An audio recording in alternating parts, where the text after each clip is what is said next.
I welcome you all in today's webinar organized by India Policy Foundation. Today's topic is psychology in Indian knowledge traditions. This topic is very interesting. All of us keep hearing about and keep reading about humans having more and more psychological problems. And there is an increased awareness and increased search for psychological solutions for living a peaceful life. Individuals, not only in the Western societies, but increasingly in India also, are getting restless, losing hope, and many of them losing hope entirely and committing suicides. There are immense amount of literature available on web. There are so many what we call the motivators, the so-called mental health experts who keep giving gyan on different issues. But there is a catch. The problem is most of psychology which we read and which we teach is based on Euro-American ideas. All the psychological concepts, all the psychological models, almost all the psychological solutions have been provided by the Euro-American breed, or you can say team of psychologists. There is very little from the what we call the eastern side of the world. Indian psychology has definitely come to be recognized. There have been various attempts by Indian psychologists to propose their ideas, their knowledge. But again, the emphasis on recognizing the need of exploring Indian knowledge traditions, Indian knowledge systems, Indian knowledge practices, because these are the vast reservoirs of knowledge. Indians, centuries ago, in fact, I would say thousands of years ago, have been collecting knowledge based on human experience. And this knowledge is not only what we call the Paroksh Gyan, but it is also based on what we call the Pratyaksh Gyan, direct cognition. And due to this vast reservoir of knowledge collected through sadhana, through not only through adhyayan and not only through swadhyay, but also through anubhutis, and then proved through pramans, through results, this knowledge, this vast reservoir of knowledge needs to be explored. Definitely, there have been attempts by various psychologists. We are lucky to have such two experts with us today. They have done a lot of studies and written a lot on these issues. And we are really fortunate to have them here, have with us, and we will be hearing from them why it is important and what are the sources, what are the concepts available in Indian knowledge traditions, increasingly becoming important for the world that we know as psychology. Before starting, I would request my colleague, Mrs. Lakshmi Parmeshwaran, to kindly introduce our speakers today, and then we would proceed. Good evening. Our first speaker today is Professor G.P. Thakur.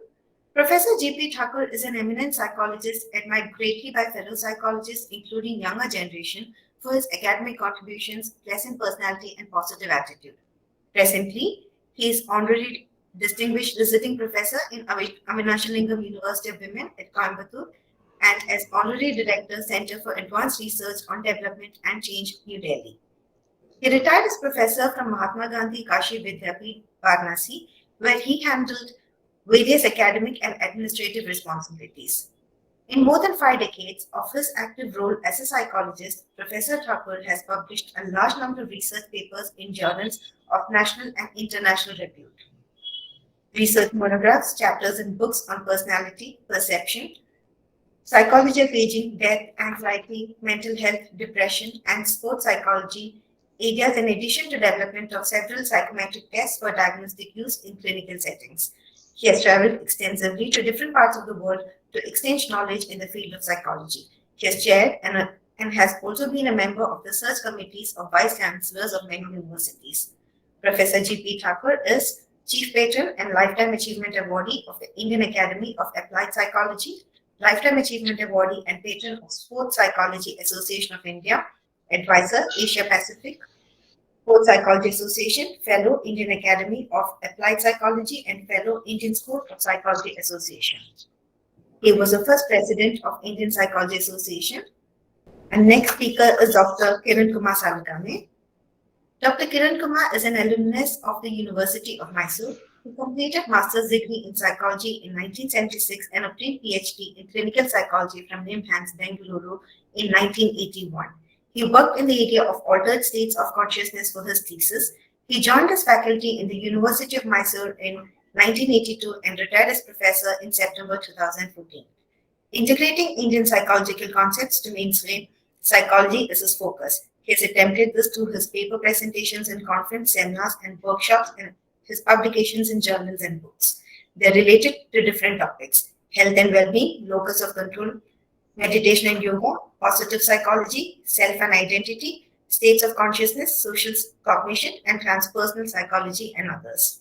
Currently, he is serving as Vice President of the International Transpersonal Association, USA.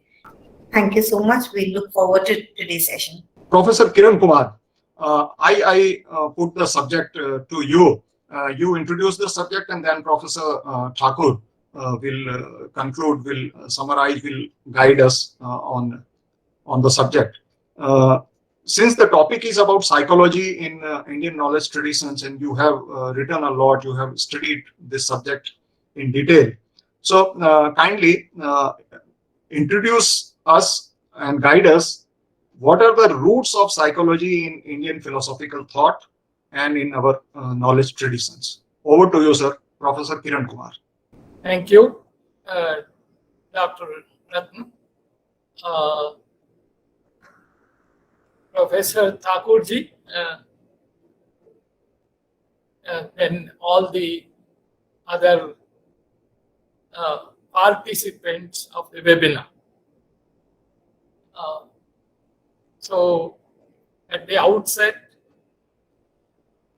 I wholeheartedly thank Dr. Kuldeep for inviting me to make a presentation in this webinar and share whatever I have learned so far in the nearly 40 decades of my service as a student and a teacher. I want to start this presentation with a small incident that happened when I was doing my PhD in clinical psychology, which sets the tone for this whole presentation and for the webinar, which I think is the most appropriate introduction.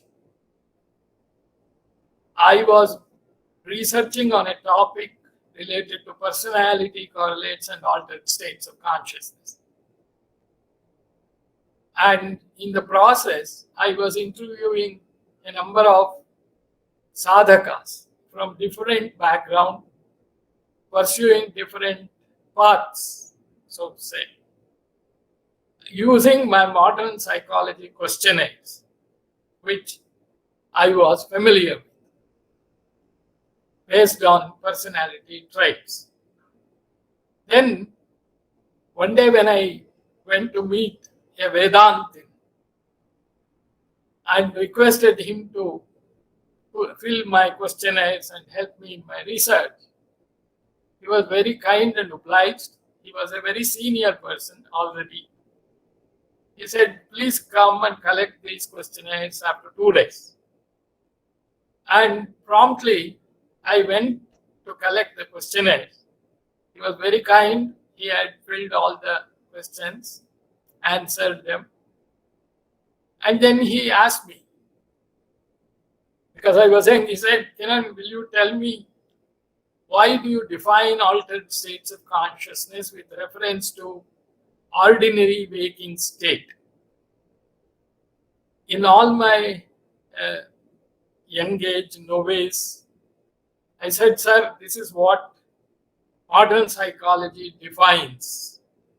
Then I gave a little bit of how it is defined, keeping waking state, how a dream is an altered state. If someone takes drugs, how it is an altered state. If somebody meditates, how it is an altered state. With reference or a hypnosis, how that is different from our ordinary waking state. Then he said, do you know why I asked you this question? I said, sir, I don't know. Then he said, as per Upanishads, waking state is also an altered state of consciousness.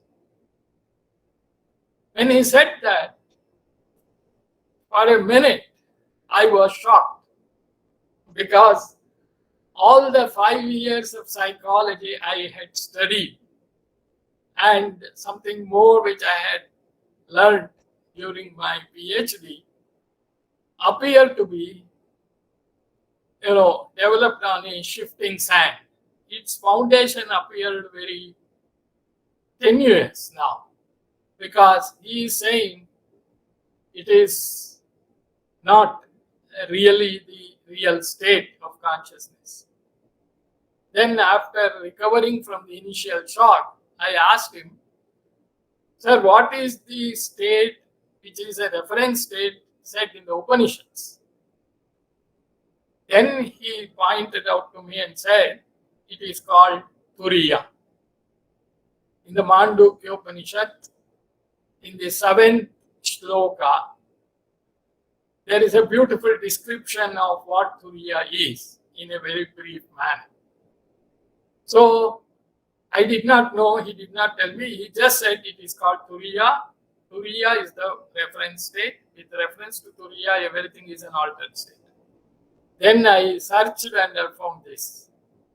So that day, I should say I was twice born.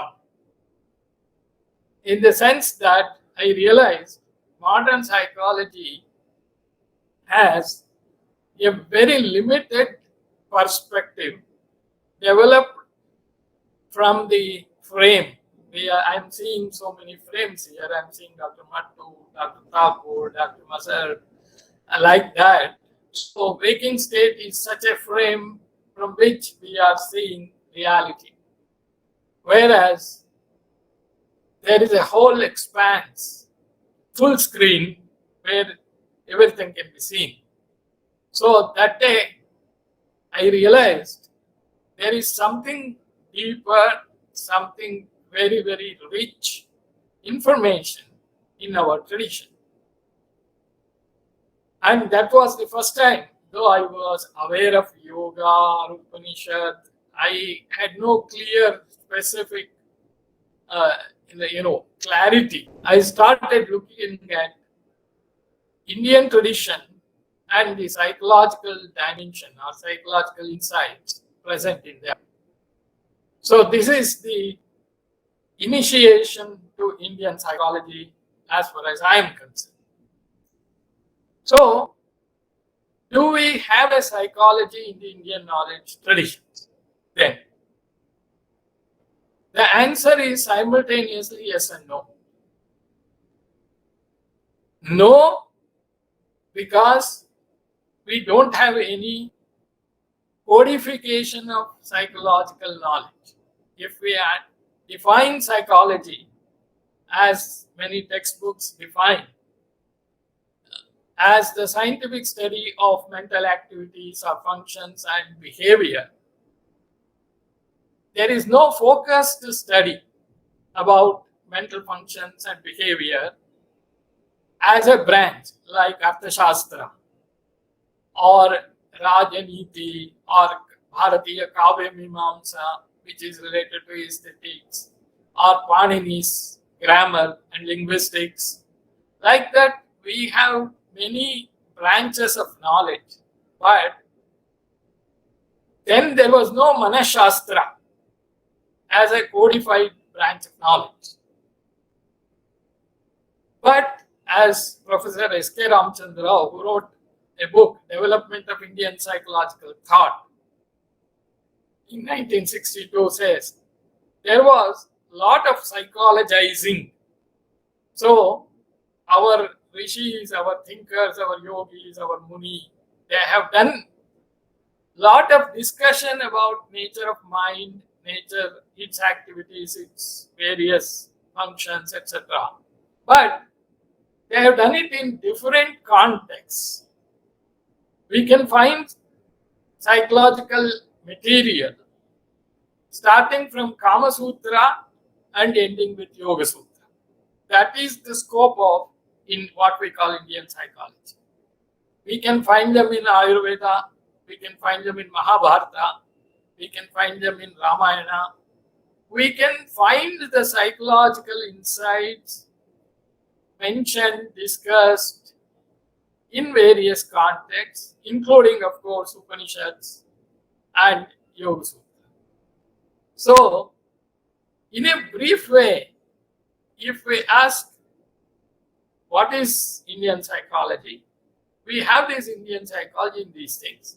Then we also have them in Jaina literature and also in Buddhist literature.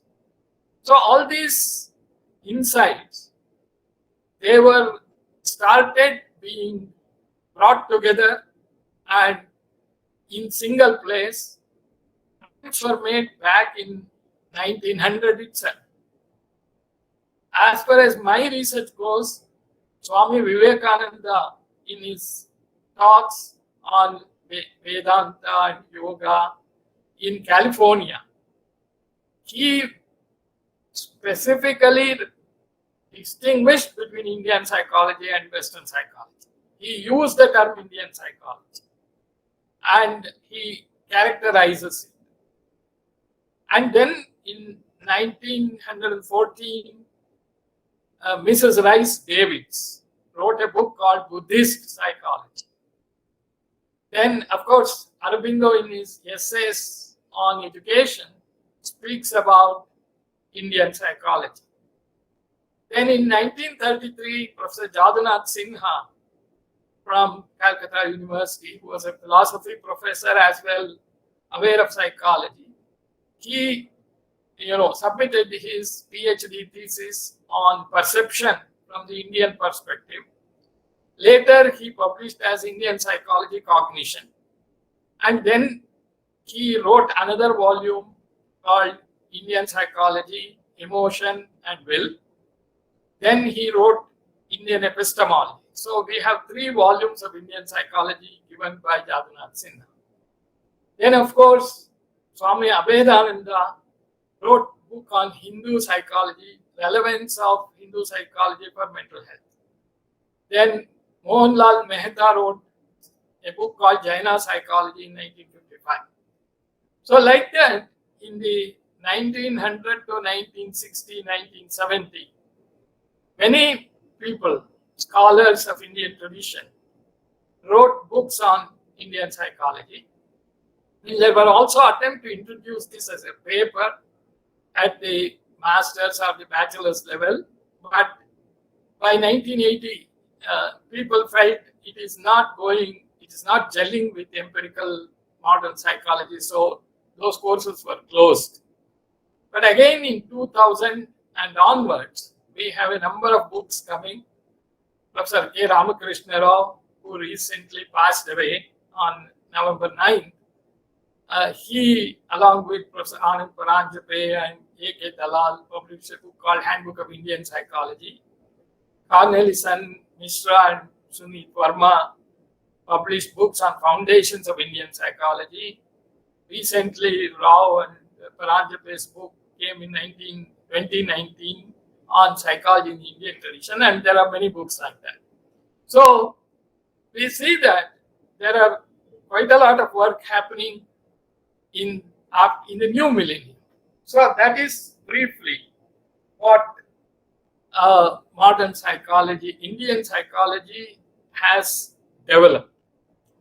Now, if I have to give a crude analogy to distinguish why we call Indian psychology, is there a justification? Because there was an argument. Can we call Russian physics, German physics? Can we say like that? Physics is physics, chemistry is chemistry. So where is Indian psychology? Such things have been discussed. But people are writing, Chinese psychology, Japanese psychology. So it is only to indicate the uniqueness and what is the indigenous origin of the ideas which are coming. Now, if I have to compare Indian psychology to modern psychology, I have to take the crude analogy of a landline telephone and a mobile smartphone. Landline telephone is just serving one purpose, and at the same time, it is rooted, it is stationary, it is tied to one place. Whereas today's phone communication is only one small aspect, whereas it is doing a lot more things which a landline receiver cannot do. It's not equipped with. So the scope of Indian psychology is like a smartphone or something more advanced which can come, whereas this modern psychology has a limited perspective. I am not saying modern psychology is not useful, but I am speaking from the point of view of the range of possibilities the Indian saints and sages have understood about human psyche. So that is in brief what I would like to introduce something as psychology in the Indian tradition. Now, why is it relevant in the modern day context? You see, there are many parallel developments happening within the Western culture, Western society, within the West in knowledge development itself. So, in comparison or in relation to that, if we see Indian psychology, we have a lot of things to contribute, and there's a lot which is of universal application value. First of all, you see that when we think of the development in the Western society has for a long time been influenced by what you call naturalistic worldview, and subsequently modern science emerged from that, and psychology developed within the context of that. So you see that in that stream of understanding, in that sequence of understanding, the idea of science, the idea of scientific understanding had to limit itself to empiricism, as you all know, and so therefore there is a limitation to our understanding. And even the culture is also oriented by the naturalist worldview. Therefore, anything spiritual, supernatural was all rejected. Even psychology also rejected the idea of soul. So it is a soulless psychology as it has developed. But in the same culture, as many movements happened, for example, hippies came, counterculture movement came, Beatles came, and they started experimenting with drugs. They experienced different kinds of altered states, and then automatically they were, open to new dimensions of mind for which Western theories and models could not afford any kind of explanation. So they were treated as schizophrenics, and some of them were fortunate to find Indian spiritual masters, and they came to India. So that is how one type of development happened, and that resulted in transpersonal psychology. Then, of course, physicists were looking ultimately what is the ultimate reality, what substance of which this whole universe is coming. So, from the Newtonian to quantum mechanics, there is a jump. And from quantum physics to particle physics, they went on. And finally, the whole issue of what is primary in the universe. Is it matter or consciousness? So, physicists slowly move towards the idea that consciousness is primary in the universe, not matter. And then philosophers who spoke about hard problem, like Chalmers, he now speaks of what is called panpsychism. So that means then there is another concept called non-locality.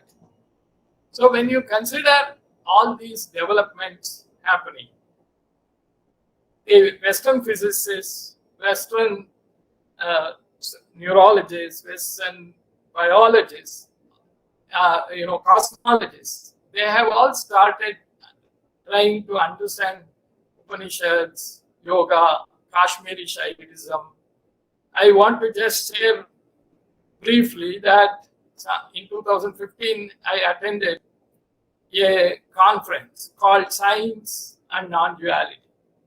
It's a series of conferences which happens every year in October in San Jose, California. There, for 4 days, the references were only 3, as I was hearing more about India: Shankaracharya, Kashmiri Shaivism, and Ramana Maharshi. But the participants were scientists and practitioners from all over the world.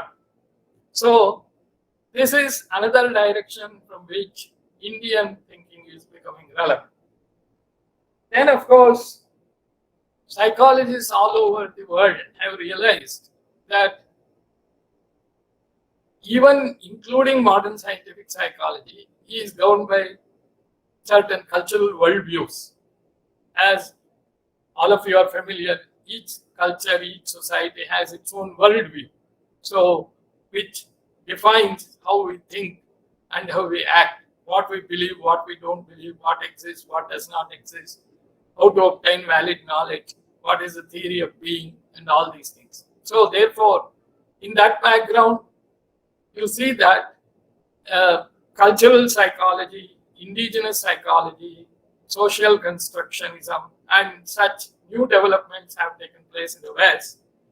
And that has extended so that Indian psychology is also seen as being defined by a particular worldview, which is spiritual, which has determined our thinking.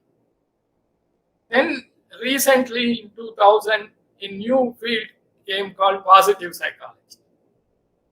So Martin Seligman, who said, we clinical psychologists have spent more time only in studying anxiety, depression, suicide, schizophrenia, and we are repairing the damage. We don't know how people are resilient. We don't know much about joy, about happiness, well-being, what it means to live a worthy life, what it means to flourish. So there is another avenue where Indian psychology has a lot of relationship and contribution. Perhaps it has done more contribution already, more things are more sorted out. Then, of course, health psychology is another field where the application of yoga and meditation came in a large way, how to increase the health. So you see that all these developments which are happening in the Western world has given scope for us to, develop the Indian thought more and more. And it is not only in terms of direct relevance of psychology in society alone, even in terms of knowledge development, understanding, development of science. You see that recently I was reading about what is called fractal epistemology. Fractal geometry, some of you may know. It is a particular kind of geometry, something different from Euclidean geometry, where the repetitive pattern of the same set of measurements lead to certain patterns. So, if we look around Indian music, classical music, Indian art, temple architecture, and even what is called Rangoli art. If you take all these different things, we find that India has a fractal mind. Indian mind, the theories of consciousness have said that the Eastern and Asian cultures have developed the non-linear mind more than the linear mind. So we have, left hemisphere, right hemisphere, rational and non-rational modes of functioning. So Indian mind is specialized in more of non-rational mind. And all our understanding, many of the things, concepts, which have been developed from the Vedic time onwards, there is a lot of non-linearity in it. So Indian psyche has its own uniqueness. So therefore, Indian psychology or Indian psychological thought has a lot to contribute at various levels, at the level of social application, at the level of developing science. It is only a question of taking more interest in that, and coming together and have to develop that. So I think this is how I have understood what Indian psychology is or what Indian psychology can be.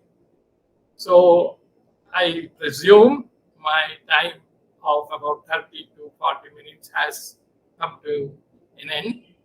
And I have tried to introduce the basic outline of what is possible, what are its potentials. And as far as methodology, how do we develop? Some people argue that modern scientific approach of third person methodology is not suitable, whereas everything has to be what is called first person methodology, because our rishis understood everything in terms of intuition and non-dual awareness. I do agree that there are many things we can understand only through non-dual awareness or intuition, but whenever something becomes a concept, when it is expressed in language, and if something can be told in a particular way, then I think it is possible to quantify, use experimental methodology. For example, I give, which I have also written in Taittiriya Upanishad, in Anandavalli, the Rishi Raghu says, what is Brahmananda? He puts it in exponential terms. He says, take a prince, youth, who is beautiful, who has all the riches, has a beautiful wife, everything he can aspire for. That he says, Eko Manushananda. That is one human ananda that he can get. And 100 times of that is Devananda. Then he says Deva Gandharvananda. So keep on saying. At some point he says that 100 into 100 into 100 is Ananda of Shrotriya Akama Hatasya. the one who is not bitten by the desire, a man, a Shrotriya, a Vedic Shrotriya who is not bitten by desire, his Ananda is so many times more, 100 times more than Manushananda. And finally, he reaches Brahmananda. So, that type of quantification, mathematical thinking has been there even in explaining our experiences. So, I believe it is possible to develop our psychology in the Indian tradition, be it in the Kama Sutra, be it in Mahabharata, be it in Upanishad, be it in Jaina literature or Buddhist literature, depending upon their preoccupation. Rishis, Munis, Siddhas, they have developed what was required for them. They did not bother too much about studying mind the way we are studying today, because the contexts are different. Because we are today living in this material reality, our consciousness is limited. So we are trying to deal with life. So therefore, our mental function, studying it, is related to how to survive, how to do this or that. But our rishis were more interested in transcendence. They wanted to experience pure consciousness, Atmajnana. So therefore, for them, how to stop the mind was the greater interest. That is why Yoga Sutra, the second sutra, starts with Yoga Chitta Vritti Nirodha. So therefore, the contexts are different. Accordingly, present day psychology has developed. And psychology developed in a different way, though it was not called psychology or Jiva Shastra or whatever it is. But we have a lot of them. And another part is psychology of Indian people. Today, Indians are, we are simultaneously have the tradition on the one hand and Western influence on the other. So there is certain kind of a confusion, certain kind of an interference. So we have to also see how we can harmonize this rather than looking at them as conflictful, because our people have, our country has a whole levels of consciousness.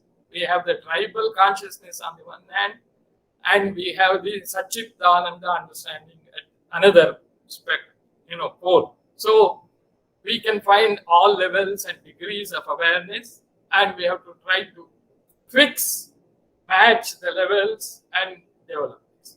So I thank once again Dr. Kuldeep for giving me this opportunity to make my presentation and share some of my understanding.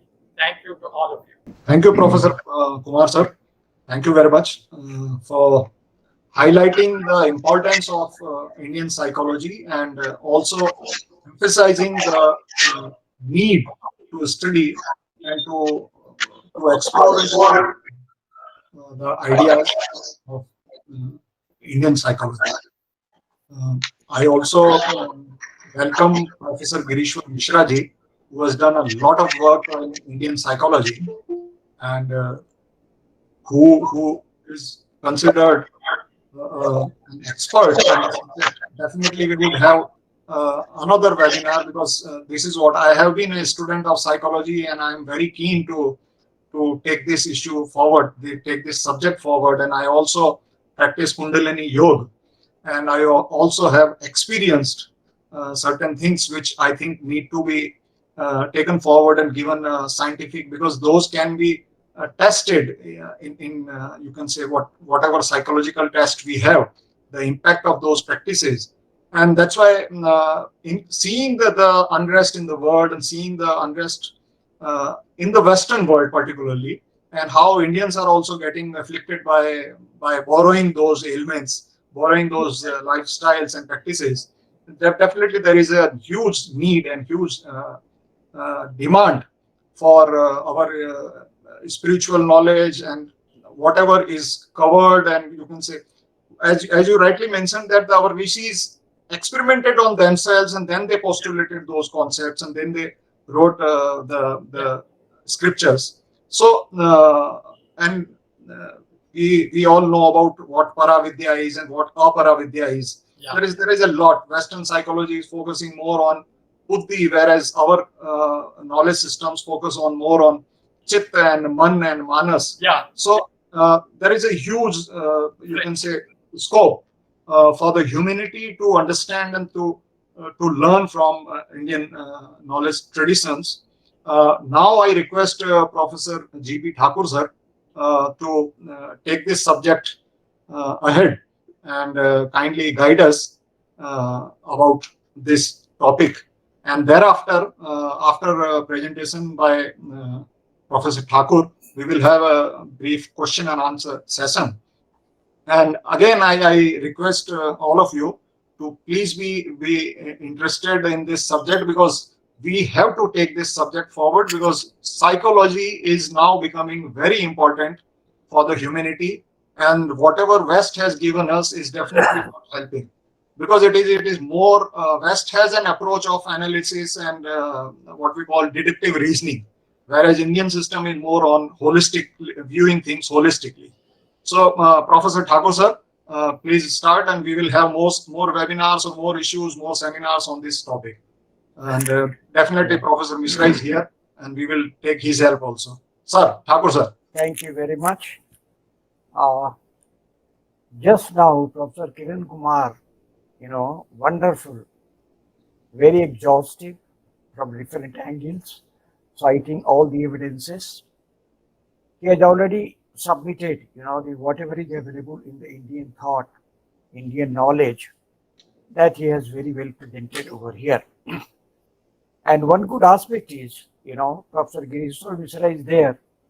I think if I have to name only 2 persons or 3 persons in the country who has worked or who has given, very good base for research in Indian psychology, one is Professor Rao, who is no more now. Another is Professor Girishwar Mishra. So my thanks to him, because he's here. It's very fine. And third one, I think I admired, but he's no more now, C.V. Dwivedi, in BHU. But unfortunately, he's no more. So naturally, because what is important is, just to understand Indian psychology or Indian view on psychology, it is necessary to know or to have the idea, some knowledge about the Sanskrit, because all ancient books and other things, these are available in Sanskrit.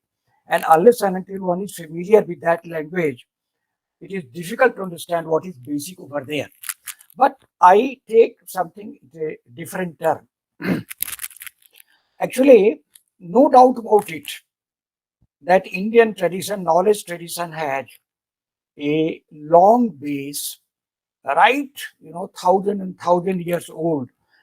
Many good things are available over there.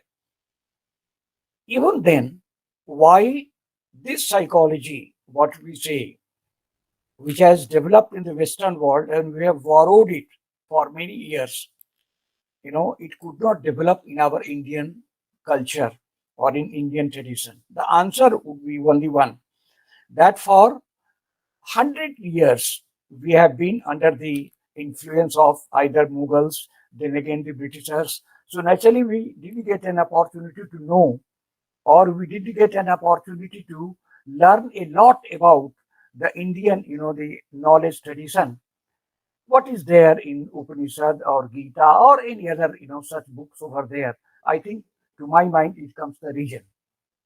Even if when India became independent, before that, we had borrowed psychology from the West, because compulsion was there. Naturally,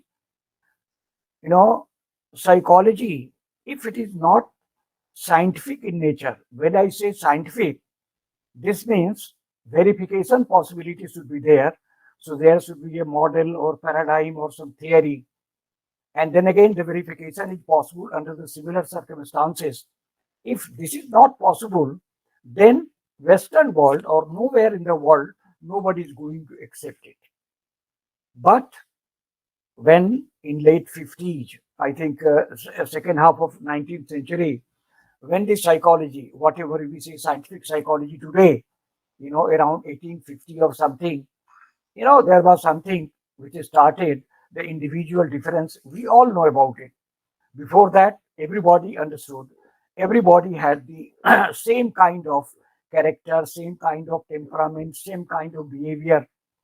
But introduction of intelligence test, we all know. Therefore, I'm not going into the details. But the first scientific laboratory which started, because for any science, two things are there. Number one, what is to be studied, and second thing is what should be the methodology. So when it started, because that was the era, that was the period where the psychology wanted to become the science. Before that also, we or the philosophers, they tried to know about the human nature, like Hobbes, Locke, Rousseau. One says about the human nature, the man is born with cruelty. Another says they're no very peaceful, and under the circumstances they change it. Similarly, the Rousseau, they are making compromise. Not that literature was not available in the West, but these were all armchair speculation.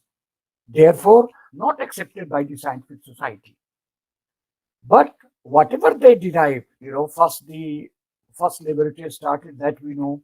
Then again, functionalism, that was the criticism, first criticism of that one, where the consciousness, feelings, images, and sensation, these were the, the subject matter, and the methodology, it was given to introspection. The first criticism came in 1892 by this, we all know, the William James. And they said, the continuity of the consciousness for that purpose. Sir, I would like to tell you, in our literature, of course, these things are already available, for 1,000 years. Chalam chittam, chalam vittam, chale jeevit jogane, chala chale hi sansara, dharma eko hi nishchara. Chit chanchal hai, chalam chittam, that is already available, in our Sanskrit, this sloka over there. Dharma eko hi nishchala. And what is dharma? Dharanat iti dharma. So this way, a very good tradition, deriving something from the source, and it is already depicted in the literature, but we have not taken into account for a long time. And the reason, as I explained, might be, these things for that purpose. Whatever this new scientific discipline, what psychology we say, it may be, somebody, behavior or something, psychoanalysis, behavioristic view, or any other view. All these things, all the materials are available in our literature, we can see. I think another example I would like just to quote that whatever they have taken, that is already available in our literature, and I think authentic one. Avigyan Sakuntalam, what is there? Dushyant and Shakuntala, they meet in a jungle, they come very close, and then when they leave, they give one, anguti, one ring. After that, when they meet, Dushyant do not recognize Shakuntala, then the anguti, the ring was given, and then after that it was there. These days, in our clinical psychology, Professor Kiran Kumar, he is the expert over, he will agree to it. Naturally, wherever something goes to the unconscious, we have to take it down through the scientific methodology, what we call the psychoanalysis, what is there in the mind. And when it comes to the conscious level, then automatically the problem is over. So that happened in that Sakuntala and Dushyant case. Whenever the, that worked at, taking out what was dumped into unconscious, that was for that purpose. Not only that, these days, everybody says it desires or something else. In our literature, it is available. In Ramcharitmanas, when Ramchandra, Bhagwan Ram and Lakshman, they were just with the Bhatika, Push Bhatika in Janakpur, then he said, Kankan Kinkini Nupur Dhunsuni, Kahat Lakhan San Ram Hriday Guni, Manahu Madan Dundubi Dinni, Manasa Visu Vijay Kahatindi. It is depicted in the Ramcharitmanas for that purpose. Actually, those things, what this modern psychology, they say that they have taken, even those things are available in our Indian culture, Indian society. We have not taken care of that. We did not, make it scientific by giving any methodology or anything for that purpose that we have done.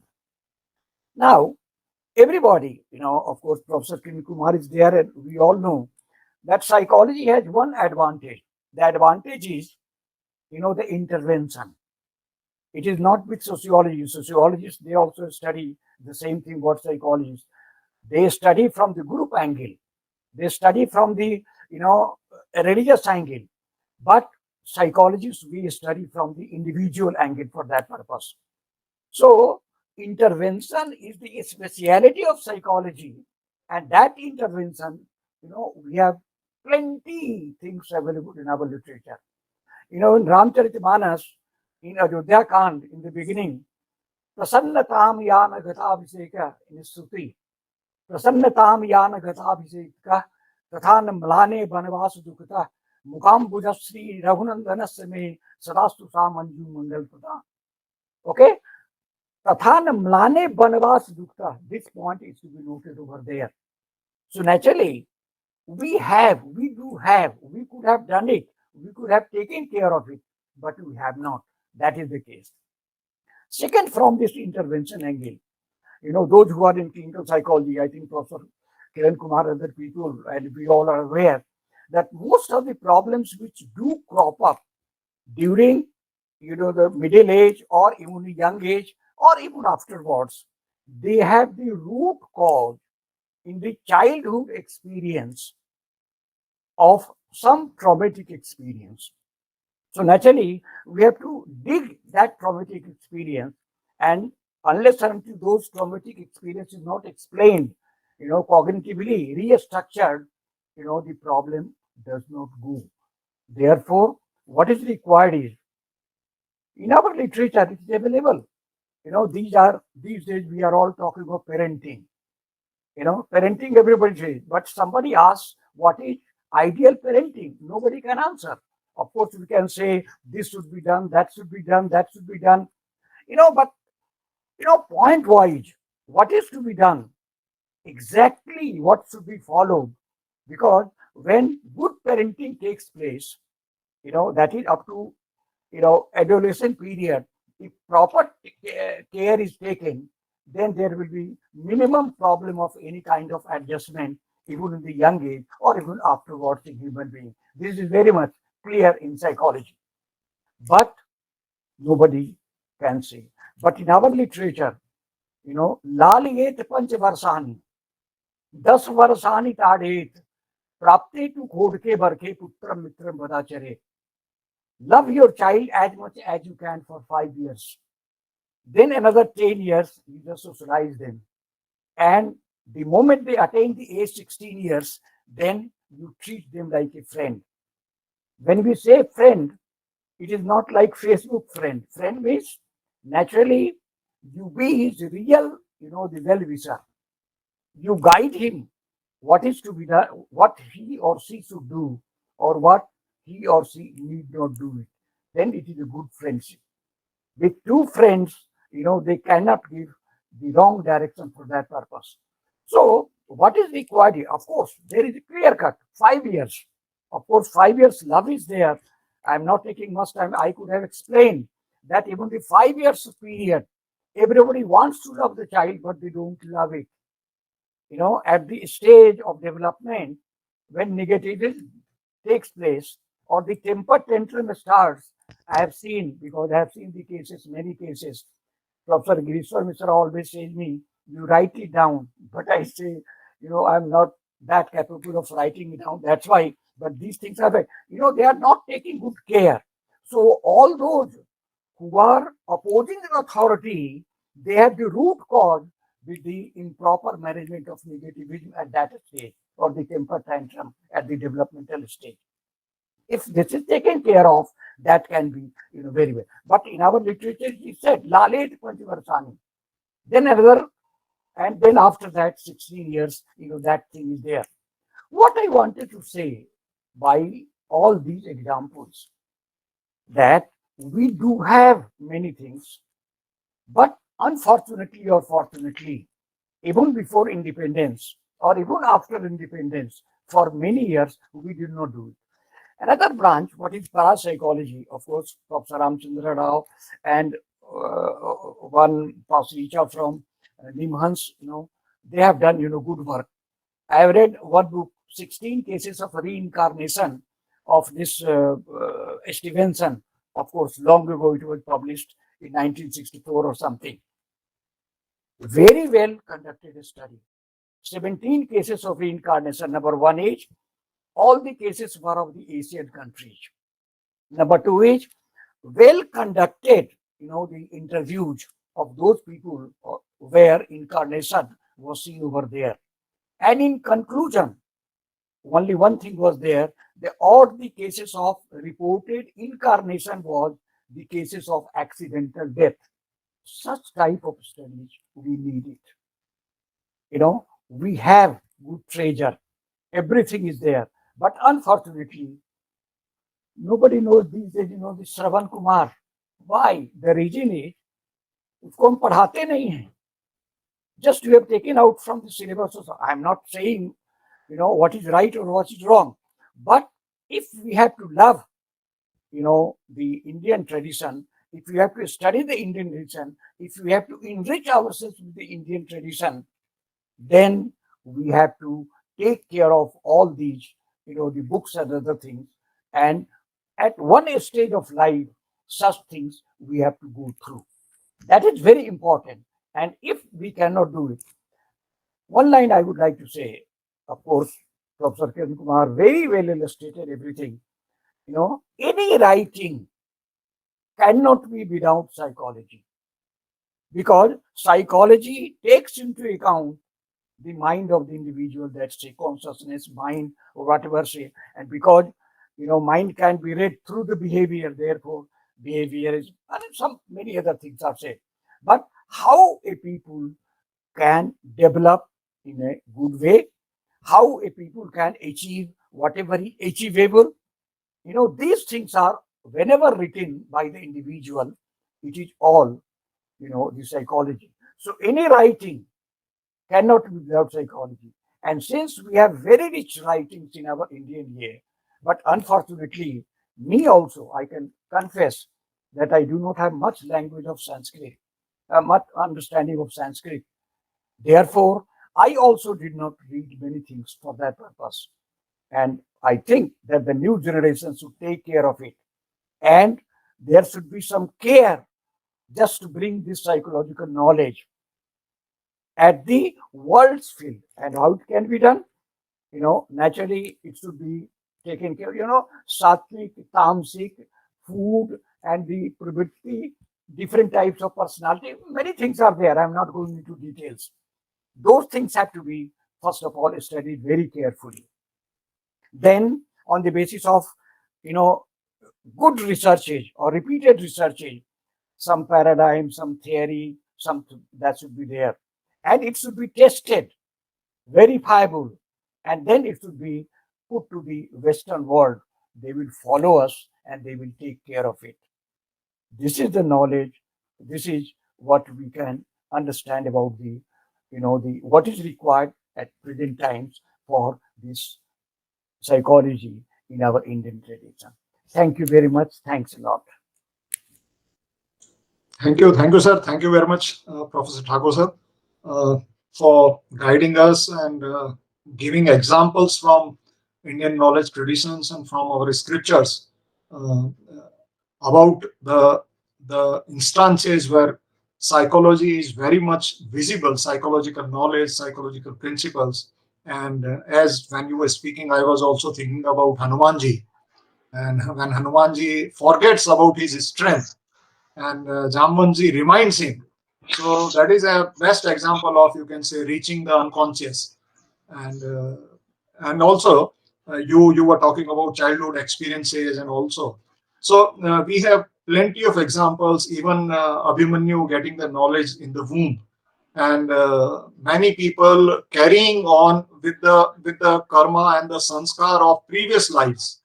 So there is a need to study, as you mentioned about, in an objective manner, in a scientific manner, in a quantifiable manner, and put it forth to the world for the benefit of humanity, for the benefit of our coming generations. Because it is very painful to see young students, 9th class, 10th class students committing suicides under stress, uh, not being able to handle the increased expectations of parents and society.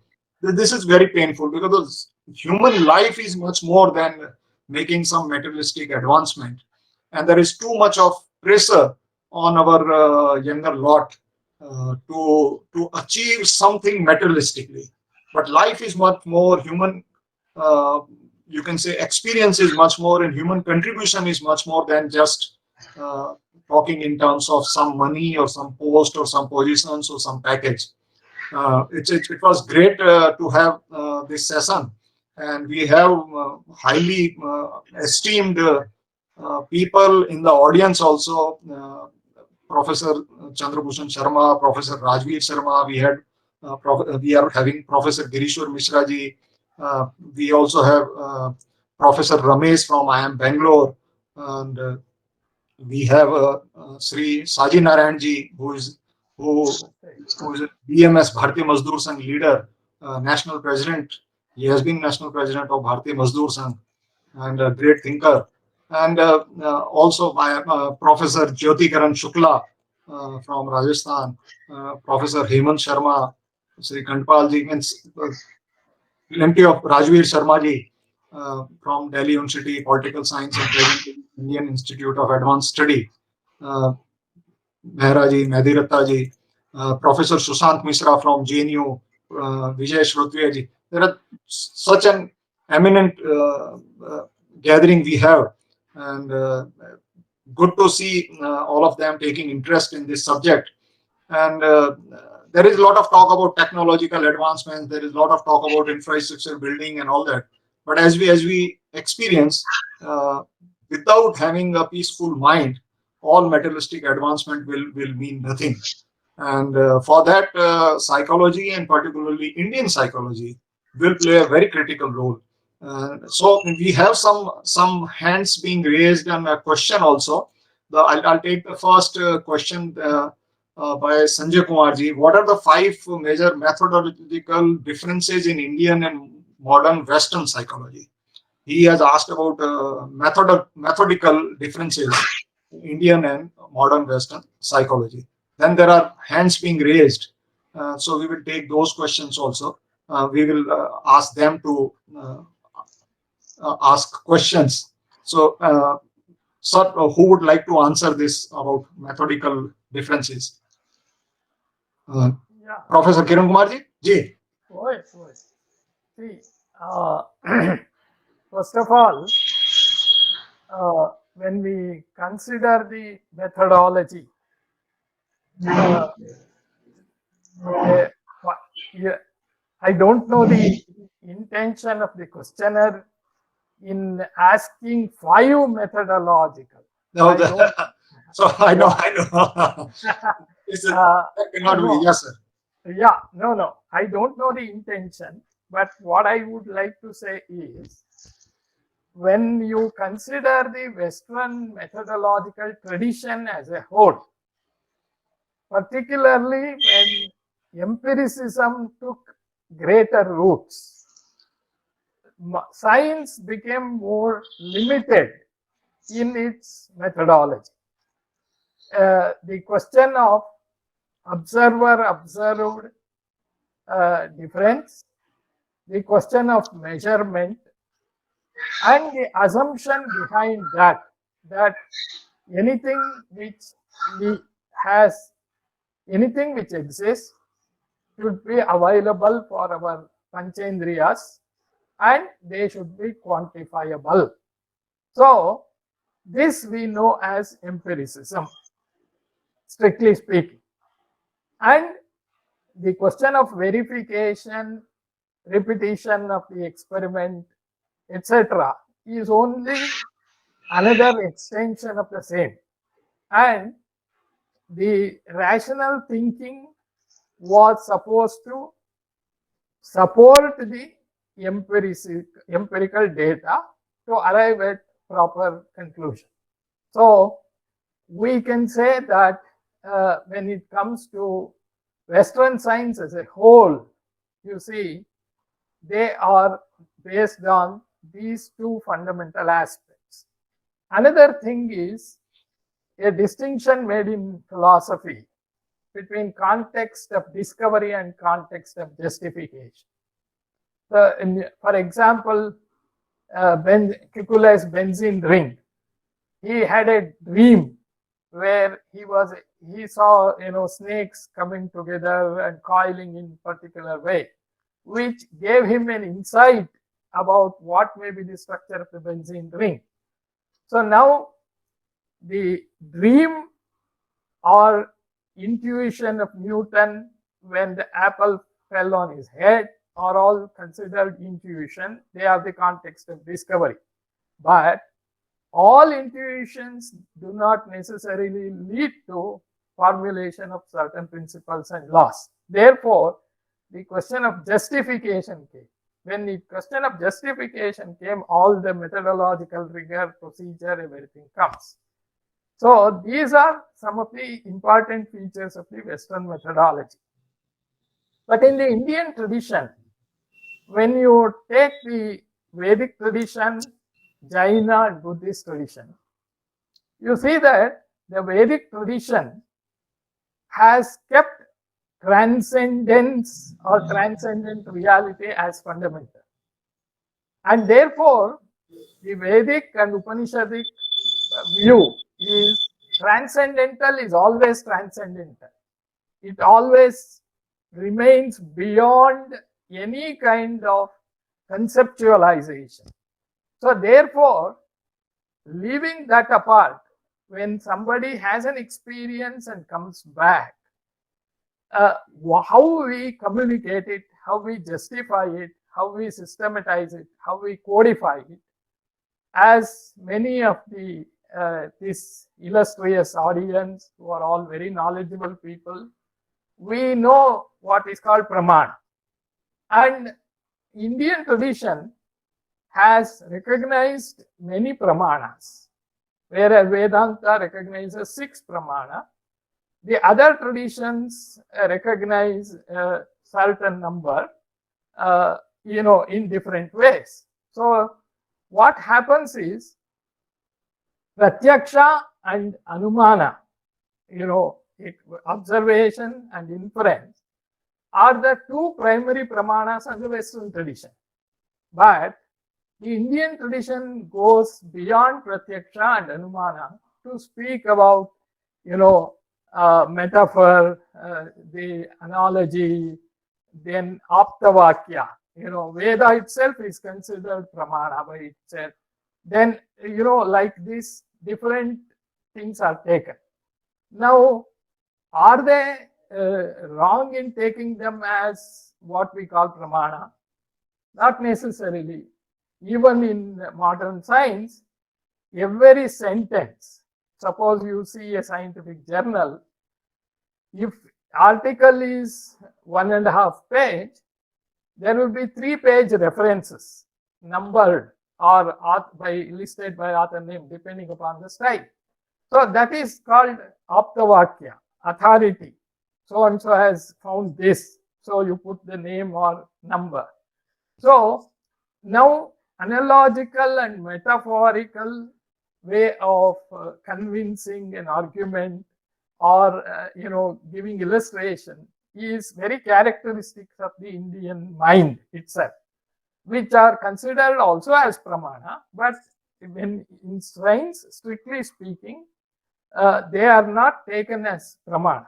But when you come to psychology, a subject like psychology, where the object of experience, object of understanding, object of explanation, or whatever we are doing is abstract, not concrete. Psychological theories are developed based on metaphors only, depending upon when Freud and Jung developed their theories, they used the metaphor. Jung was familiar with certain developments in physics, so he used metaphors from thermodynamics, for example. And Freud used the metaphor of iceberg in an ocean to give his theory of the levels of mind. So in psychology, metaphors and analogies are also used, but as far as possible, experimentation is given the primary consideration. In Indian thought, we cannot say our rishis all did self-experimentation only and observed everything. It is not necessary. If you think of rishis, yogis, muni, they all lived amidst nature, and think of their time, how Bharata was, how the nature was. They were keen observers of how the plants grow or how the animals behave, and they observed it, and they included, they observed human beings. They brought their observation into giving examples. See, for example, how we get lost in our panchendriyas. They give the example of different animals. How, I don't remember the shloka. Perhaps Thakurji may be able to enlighten us about that, because I forget that instance where, elephant is taken as an example to show Shotrendriya. Then, deer is taken as an example for another Indriya. Then like that it goes. Each animal loses its life because of the dominance of a particular sensory organ. It falls prey. So man is falling prey for all the five senses. So therefore he is doomed. So this analogy comes in Upanishads or in Yoga Sutra, something like that. So our rishis were very capable of observation. They also conducted experiments, and otherwise they could not have written Kama Sutra, for example. If you want a healthy child, if you want a bright child, when that child has to be born, all such things are when the conception should take place, at what time. Such things have been partly due to observation, partly due to intuition and the extraordinary powers they had developed. So I believe Indian rishis had incorporated different strategies or procedures in developing the knowledge, but I cannot I have not thought in this direction, so I cannot list number 1, 2, 3, 4, 5 like that. I cannot list and keep those methodological issues, but I am able to explain this way. I hope I have answered the questioner to his or her satisfaction. Thank you, Kuldeep ji. Just for a minute, Yes, sir, Professor I need Sharma. to ask something Ji. to Dr. Kiran Kumar ji or my Guruvar Thakur Sahab. There is a concept, very thought-provoking lectures by two elegant persons. There is a concept, Great MEC, MEC, motivation, emotion, and cognition. And as in the historical perspective, as Dr. Kiran Kumar described, most of the work has been done in Indian psychology on motivation, will, volition, cognition, and emotion also. So just within 1.5 minutes, I will conclude. Regarding motivation in Gita, there are desires and goals or outcomes, parinam, phal, and the desire. And all our Indian traditions, particularly religious traditions, they have to control or this repression of the desires. But in motivational theory of goal setting, we start with desire, then expectation, then incentive. This one thing. And regarding the anxiety or knowledge of the goals, what we are doing, what will be the outcome in society or for ourselves. Second, in emotion, as three-factor theory of Wundt, pleasant, unpleasant, tension, calm, and this type of expectations regarding emotion, our concept of Sthit Pragya in Gita and in Jainism, Vitra concept, they are mildly different from our self-actualization of Rogers or Goldstein or Maslow. But how can we, without sensation, without feeling, or without thinking, as in clinical psychology, abnormal pathology, one concept is regarding clinical patients, anhedonia, no feeling of good or bad, no feeling of right or wrong, no feeling of sensation, every kind of sensation. And regarding cognition, our memories, our experience with past, and our imagination with future perspective. So this past, present, and future, they are in a continuum, continuous variable, not a discrete variable. So we cannot forget all the past events, do not take consideration in our present, and we have to think imagination, even imagination regarding the past events. So these are three factors. No criticizing, no comparison, Indian or Western thought, but I want to enhance my knowledge. Some confusion will be there because science starts from the confusion. So, J.P. Thakur sahab, my guru, or scholar Kiran Kumarji, professor, just try to explain these three concepts of great motivation, emotion, cognition. Thank you very much for giving me this questioning, not criticizing, not querying, just a frequently asked questions, FAQ regarding this. Thank you very much, sir. I think I didn't get the full question as question. I thought he is giving some points, so I was keen on understanding. If the one point I think I can answer about anhedonia and another, normal awareness, or how you can remain. If that is Mr. Hemant Sharma's point, I would like to say that a clinical condition of anhedonia is where your pure consciousness or turiya is not awakened. So your identity is still mixed up with a limited biopsychosocial awareness. So therefore you are in an unconscious state. You may not experience anything. But a yogi or rishi who practices pratyahara, he is in a different platform altogether.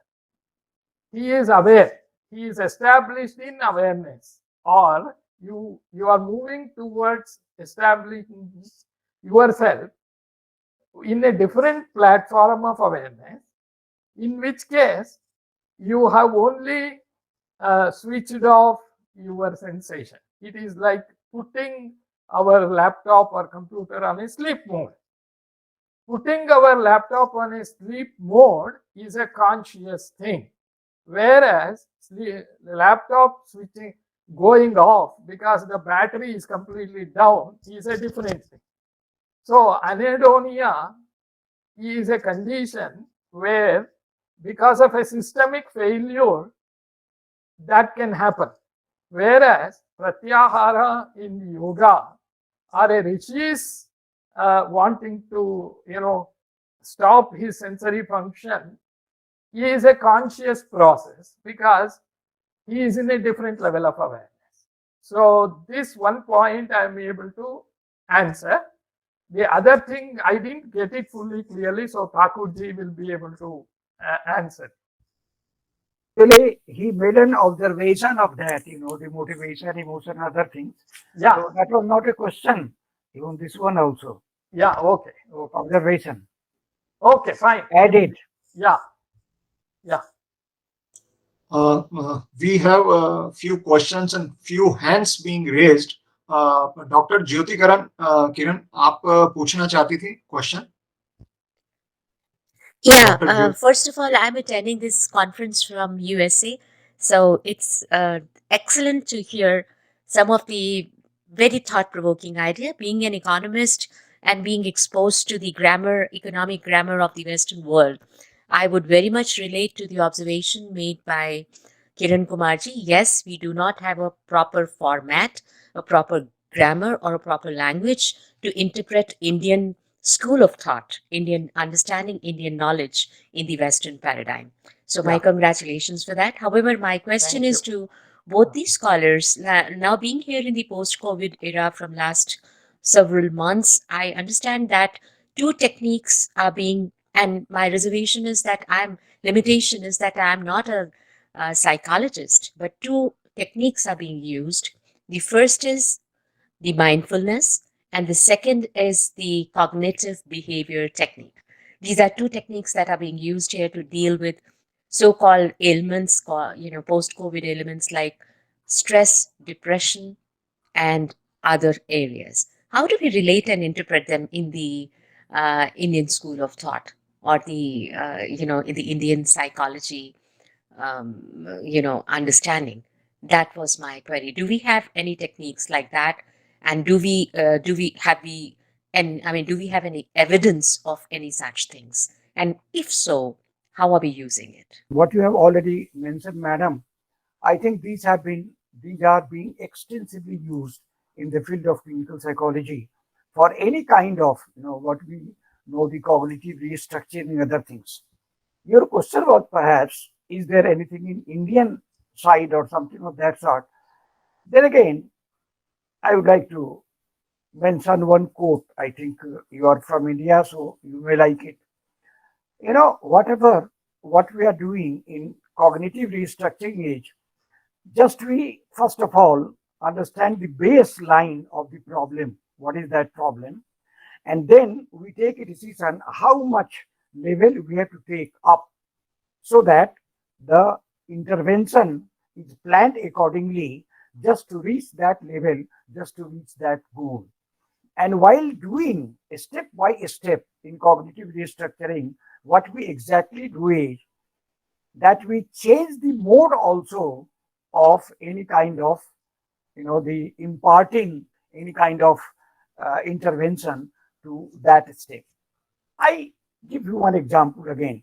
There is in Hindi, there is one book, I think, Rashi Merathi. It is by Dinkar, Ramdhari Singh Dinkar. There in Tritiya Sarg, in third, chapter, he goes, of course, Mahabharata is there. He goes to see, the Duryodhan, just to make understand how it is to be done. So the baseline that is determined as we do in the cognitive restructuring.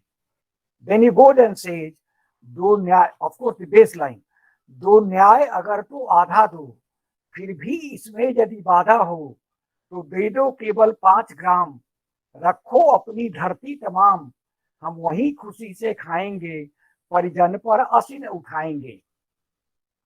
But the Duryodhan did not. Of course, they asked that you give me only 5 villages, if you can't give me the half one. That started from that place. But it did not work. He did not do it. He did not react. Then after, what he did, that he asked Krishna to be arrested, to be chained. Then, the different type of intervention was taken. And that was necessary for that position. In their best description, just you can find. Then he told, he told that he chained him.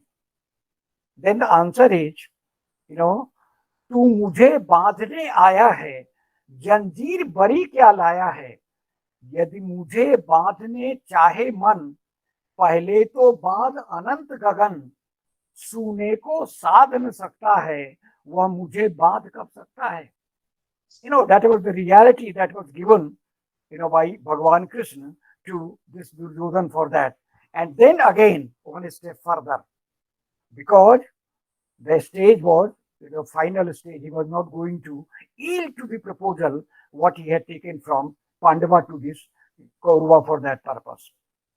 Then again, a story like this I can tell, but it will take much time for you. he says that मुख हो तो दृश्य क्या दृश्य अखंड देख पग के नीचे ब्रह्मांड देख सब जन्म मुझी से पाते हैं फिर लौट मुझी में आते हैं and something of that sort. What I wanted to say that in COVID period also, of course, there are many studies and many interventions. Of course, in India and other places, this was seen. So, different types of strategies were followed. I think there is one book recently that was published by one BHU teacher. Of course, one research paper was there. Gradually, she also managed to what extent, what should be said, that impact should be over there. And ultimately, the goal should be achieved for that purpose. So really, what you have told, not only the COVID period, but in some other period also, by these two techniques, it is planned maybe smaller issue or the bigger issue for that purpose. And now we are used to this COVID problem, we think that it will continue for some time. And gradually this is again, some sort of cognitive restructuring for that purpose. Thank you very much. My response to Dr. Jyoti Kiran is like this. See, Indian mind, Indian culture, as you know, probably people speak of individualist and collectivist societies. So, in individualist societies of the West, taking 2 doses of vaccination has become an issue with their freedom. When everybody is suffering from COVID, there's so many deaths are happening. I have been seeing in the international news channels, France, Netherlands, everywhere they are saying it is coming, it is disrupting our freedom. So the issue of individual freedom is so much there. They are not just following anything.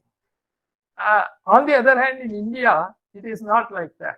And when it comes to safety of others, Indian mind thinks not only about oneself, also about others. So therefore, in spite of some, ignorant people, illiterate people, not knowing, having false ideas about what happens after taking vaccination, majority of the Indians have obliged and they have taken 2 shots.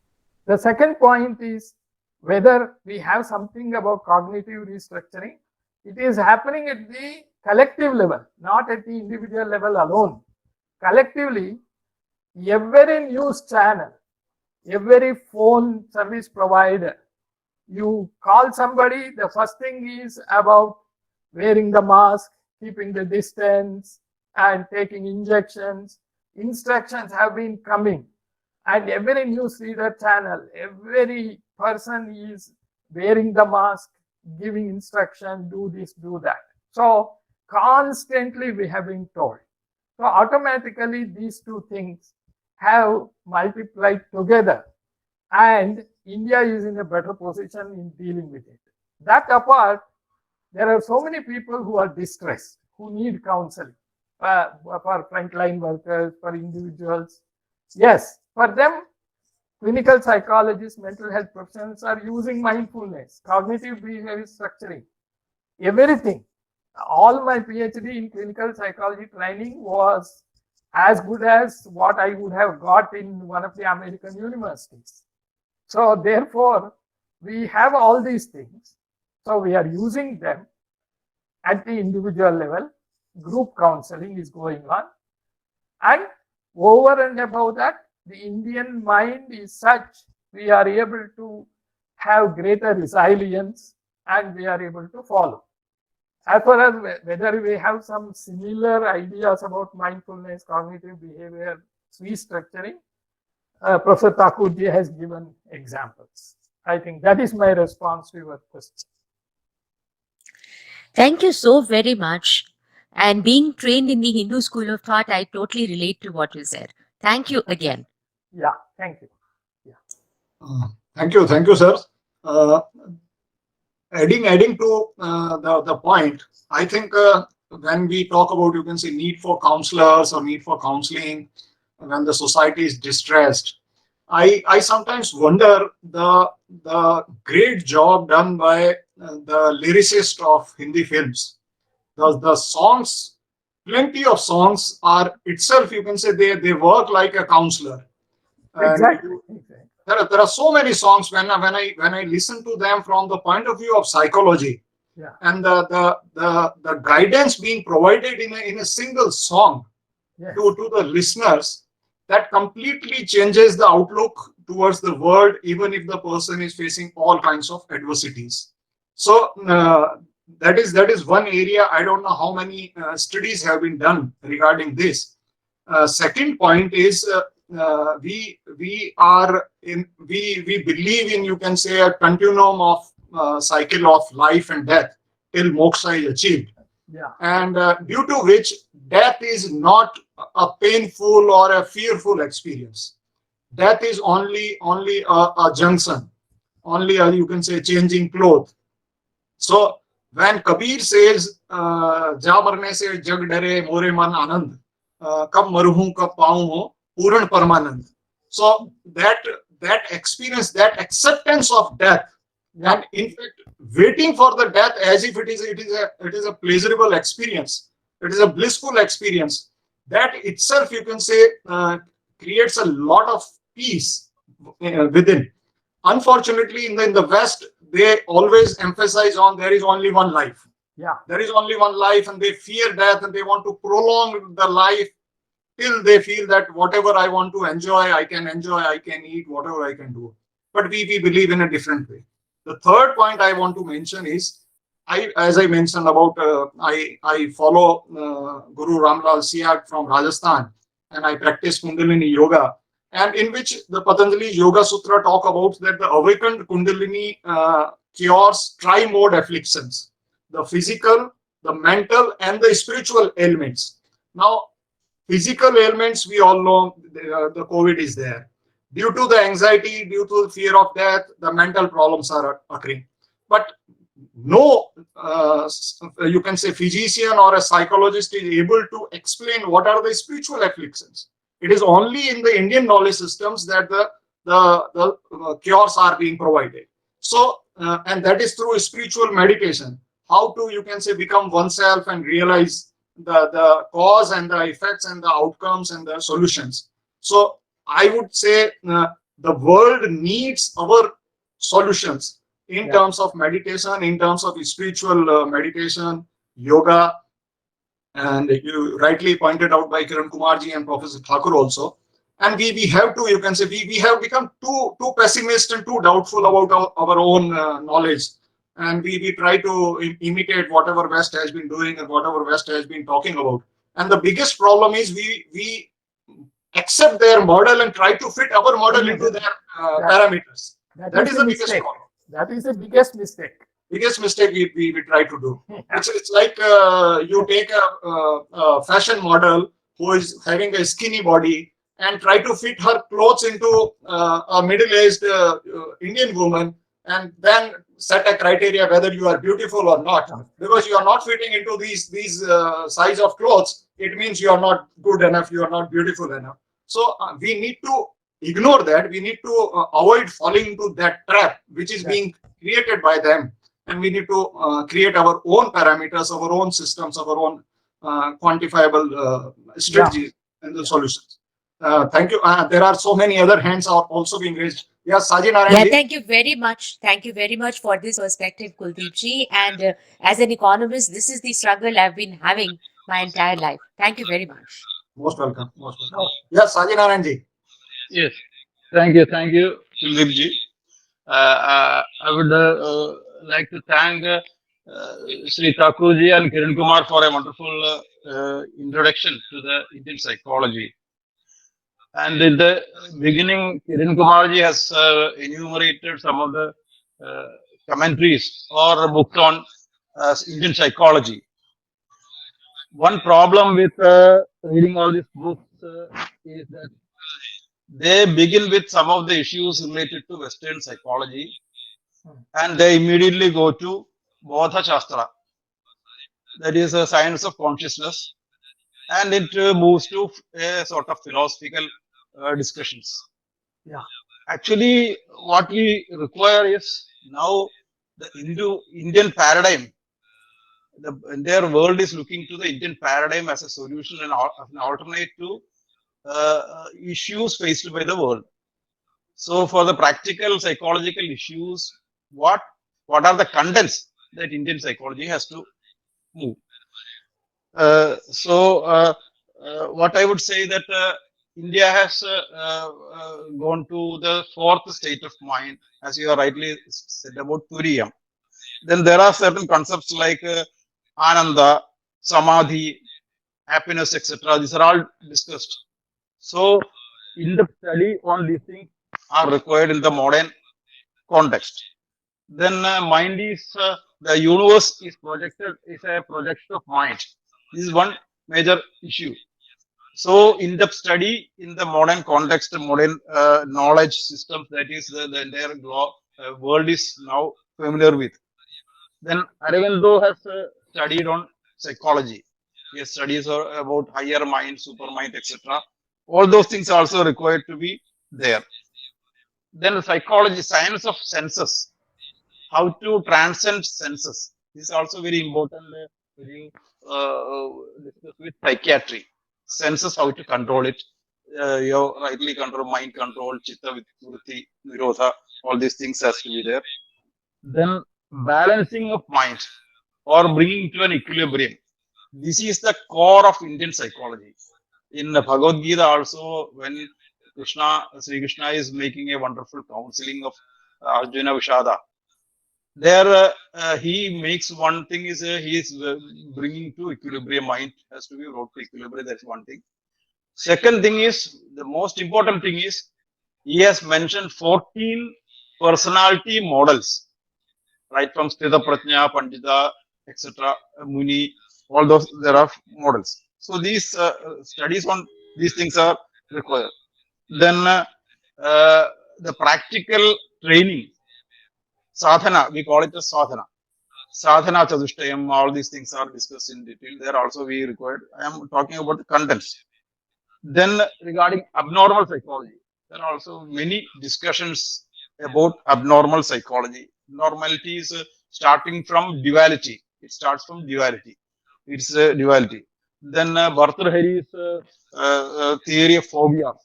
He mentions about what are the phobias in human minds. So this goes to the terrain of psychiatry. Then the theory of pleasures. This is also important when we talk about this thing. Then regarding personality development, that is also big area because we want to bring it into the curriculum, education curriculum on personality development. There are Patanjali has made for 5 models, then 14 models by Bhagavad Gita, then the Trigonatmaka personality, that is Sattvic, Rajasic, and this type of analytical thing of the mind. Then there is the science of instincts, vasanas. That also requires in-depth study because that is, Indian psychology has gone deep into vasanas and how to purify those vasanas by sanskaras. These are then there are, just like modern psychology discussed about that ancestral traits and then circumstances. There is a Purva Janma Vasana and Sanjita Karma. All these things are there. Then regarding child psychology, you have rightly touched. There are also this concept of Akhanda Mandalakara. Starts from child, how to develop this thing. Then the training in sanskaras. That is, sanskara is mind purifying. So from the childhood, the purification of mind is there. Then there is lastly, there is the higher psychology. That is the yoga psychology, Ashtanga yoga, etc. Then yoga sadhanas, then dhyana. Then there is a certain thing which is discussed right from Patanjali's side. That is siddhi. By psychological training, you get some siddhi. What is this siddhi? What are those things? Then yoga nidra, it's all there. Then as you talked about, Kuldeep also said about kundalini, serpent power. These things are also has to be discussed. So regarding the contents also, we needs a lot of studies, research, and other things. I think Kuldeep ji have rightly said, the next we'll have to move to the follow-up of these type of discussion. I think we will be able to take to a higher level. Thank you. Thank you, Dr. Saji Narayanan, for listing out all the different topics to be addressed, and Dr. Kuldeep will have to take it forward. I'm glad you listed them. I was operating in the time constraint as a speaker. For your information, I would like to say, for the information of all of you, that some of the books written with the title Indian Psychology has covered many of the topics you have listed. For example, Foundations of Indian Psychology, edited by Matthias Cornelissen, Girishwar Mishra, and Sunit Verma, came in 2 volumes. So if you take a look at that, was published by Pearson Education, New Delhi. If you take those 2 volumes and go through, an attempt has been made to cover different topics you have mentioned and under different sections. So another book is Yoga, Indian Psychology and Consciousness. It is a publication by the History of Civilization and Culture. Kirit Joshi and Matthias Cornelissen together edited that. It is a proceedings of the conference on yoga, Indian psychology and consciousness that was held in Pondicherry sometime in 2002, where many of the topics you have listed have again been published already.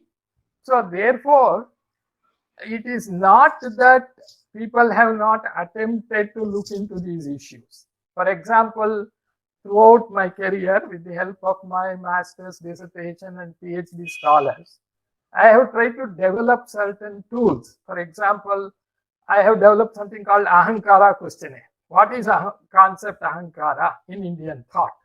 How to operationalize it? How to measure? How to use it in counseling? I have done this. And one of my students has developed something called Yama Niyama inventory. How to operationalize Yama and Niyama and develop a questionnaire, because Yama and Niyama is not only yoga. Yama and Niyama is nothing but virtue and conduct. And all of us have certain degree of Yama Niyama with us. So it's a personality variable.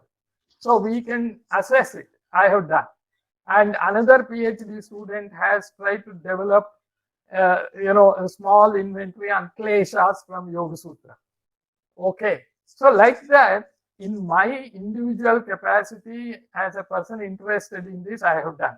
As far as Triguna is concerned, that was the first Indian concept which has been sufficiently examined starting from 1969, when Professor E.G. Parmeshwaran at Usmania University, Hyderabad, took interest in that. He developed a tool. Since then, at least there are 10 to 12 scales. And in 2007, one of my research students did a review of that, and it has been published in Psychological Studies. Concept Triguna, a theoretical and empirical analysis. So like that, as far as child psychology is concerned, Professor Malavika Kapoor has written a book on, samskaras, Shodasha samskaras.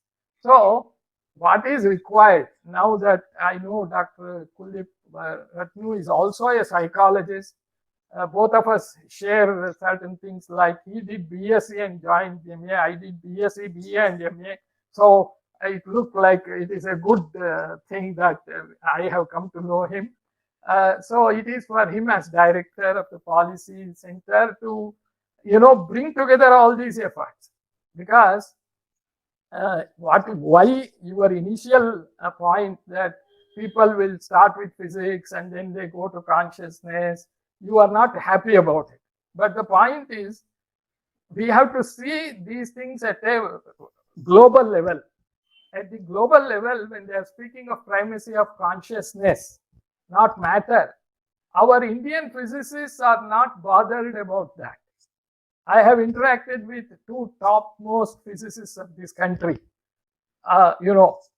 they were not very open to these ideas. At least one of them was. So you see that there is a problem here. The problem is we are still colonized in our mind. We don't want to think individually. We don't want to think creatively. We are not ready to say this is it. We don't want to say pranayama is pranayama. If somebody says it is breathing in and breathing out, we will accept it. Pranayama is not breathing in, breathing out. Prana has its own, validity. Ontologically it exists. Prana exists. See, prana hoitu is in Kannada. We say if somebody dies, we say prana hoitu. Prana is gone. That means the man has died. So it has a reality of its own, but we cannot reduce it to oxygen letting out coming in. So it is our fault that I have no qualms to say that our top people in top institutes, science institutes of the country, or policy making people, if they don't take up these issues, what can I do as an individual professor? I have done my best in my career for 34 years. So this is the issue. People are trying to bring out. People who have a genuine interest in this, people have contributed. But the people who are at the helm of affairs, they don't want to, you see, I told you, they want to hold on to the telephone instrument, and they want to reduce even a smartphone into telephone. So what can be done about it? Tell me. I can share an incident because I heard Dr. Kuldeep mentioning the names of so many, stalwarts in different fields. So I think I should mention this.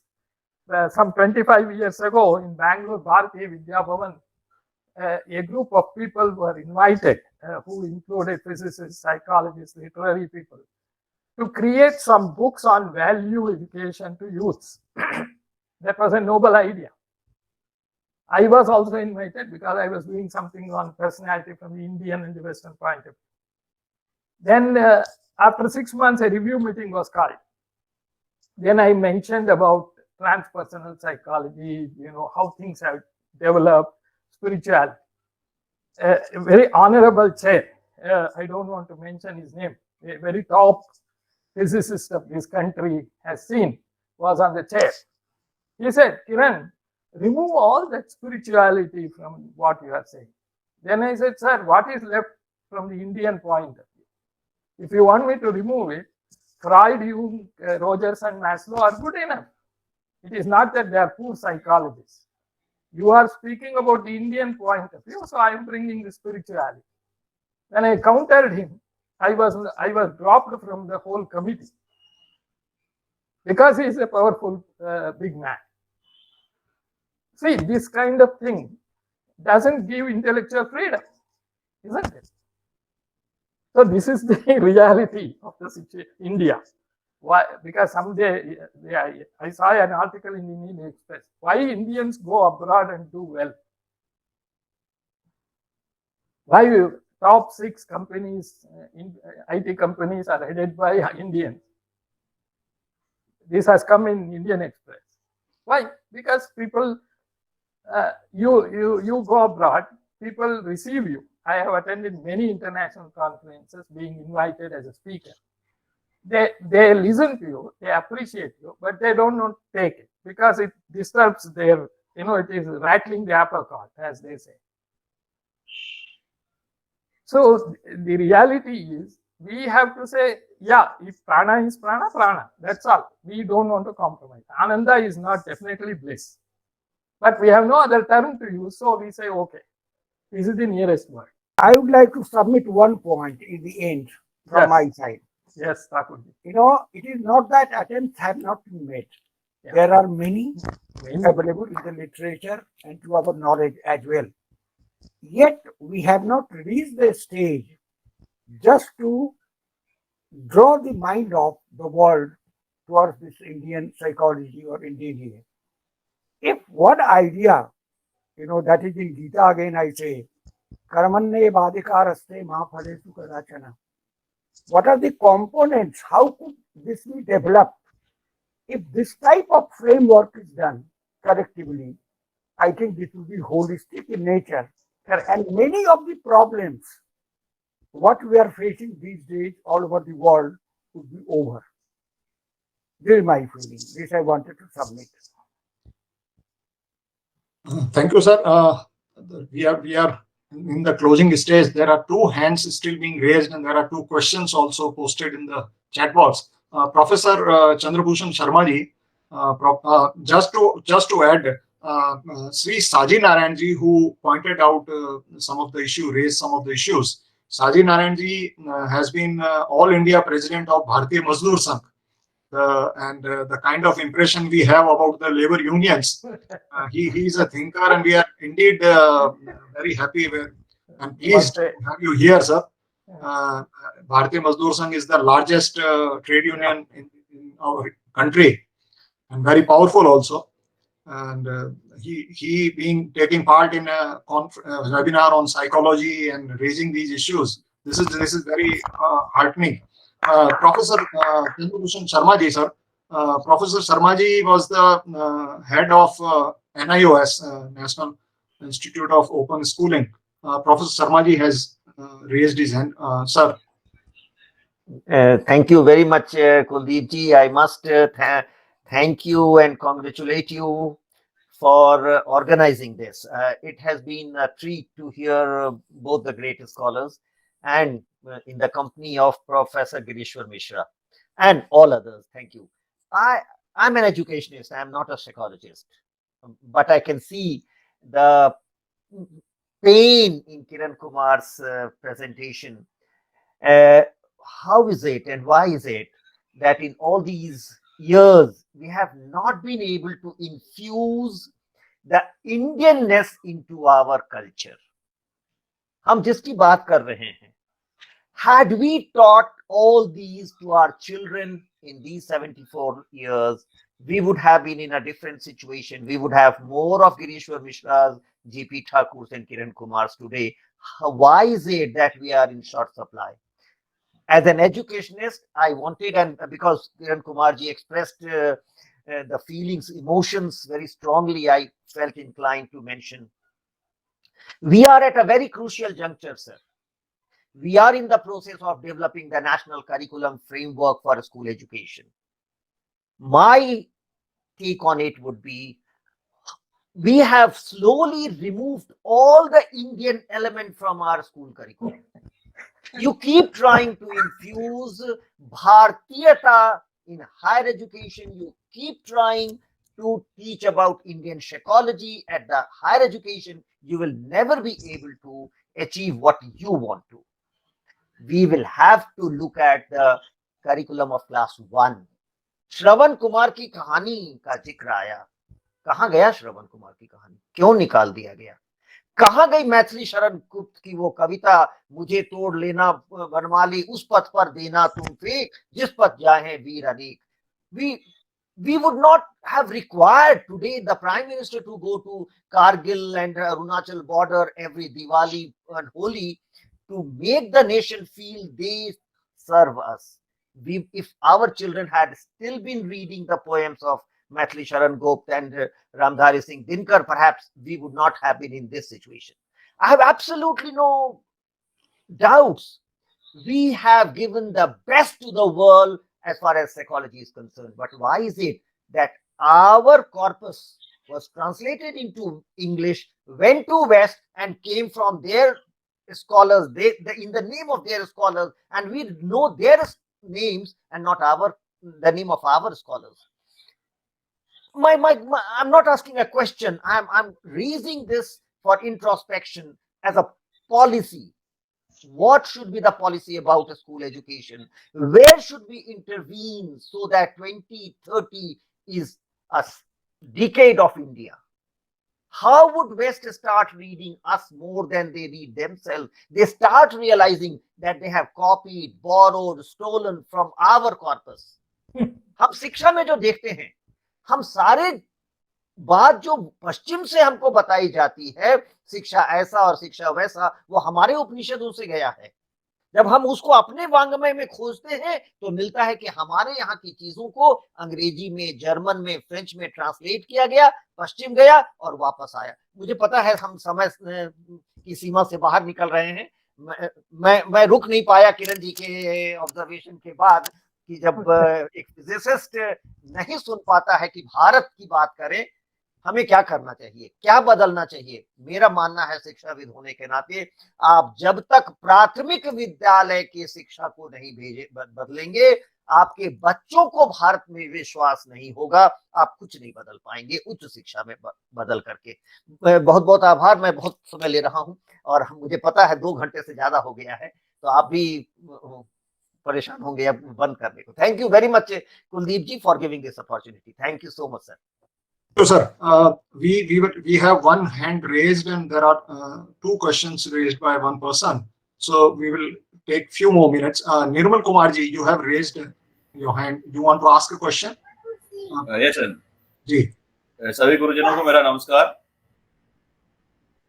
मेरा जो point था sir, professor CV Chandrabhushan Sharma sir ने already काफी हद तक cover कर लिया है, क्योंकि मेरी ये जितना मैंने समझा है कि हमारे अंदर एक हीन भावना भर दी गई है, जो कि गुलामी के कारण हमारे अंदर इतनी गहराई तक पहुंच चुकी है कि वो रक्त में हमारे मानसिकता में, रक्त में जो जहां जहां भी डीपेस्ट कॉर्नर्स में जा सकती है वो बसी हुई है, जिसके कारण जो अंग्रेजी बोलता है या जो वेस्टर्न कल्चर को फॉलो करता है उसको सुपीरियर माना जाता है, और जैसे कोई हिंदी में बोलता है या भारतीयता की बात करता है तो उसको इंफीरियर माना जाता है, कहीं ना कहीं कोने में उसको धकेल दिया जाता है।